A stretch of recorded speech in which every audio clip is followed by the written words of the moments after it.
দুই নাম্বার, আমরা আরো যেটা গুনাহের কথাবার্তা বলি, গীবত, আছে না নাই? কেমন জানি আমরা গীবতকে ঘি ভাত বানিয়ে ফেলেছি।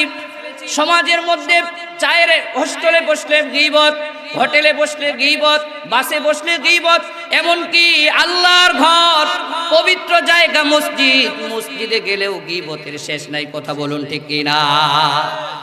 আল্লাহ রাব্বুল আলামিন বলেন সূরাতুল হুজুরাত আয়াত নাম্বার 12, ওয়ালা ইয়াগতাব বা'দুকুম বা'দা আইয়ুহিব্বু আহাদুকুম আইয়াকুলা লাহমা আখিহি মাইতান ফাকারিহতুমু।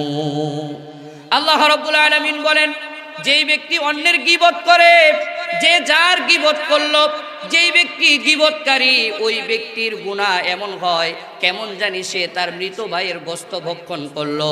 এক নাম্বার, মানুষের গোশত তো এক হারাম। দুই নাম্বার, মৃত ব্যক্তির গোশত। তিন নাম্বার হলো নিজের আপন ভাইয়ের গোশত। তিন হারাম একসাথে হয়েছে। তাহলে গীবতের মতো মারাত্মক গুনাহ হতে পারে না, ঠিক কিনা? আমার কলিজার টুকরা ভাইরা, শুধুমাত্র তাই নয়, আবু দাউদ শরীফের 4878 নম্বর হাদিসের বর্ণনা, বিশ্ব নবী যখন মেরাজে গেলেন, বিশ্ব নবী বলেন, লাম্মা উরিজা বি মাররতু বিকওমিন, আমি যখন মেরাজে গেলাম, এক কওমের পাশ দিয়ে আমি অতিবাহিত হলাম, লাহুম আযফারুম মিন নুহাস, যে কওমের দেখলাম তামার নখ আল্লাহ তাআলা তাদেরকে বানিয়ে দিয়েছে। নাউযুবিল্লাহ।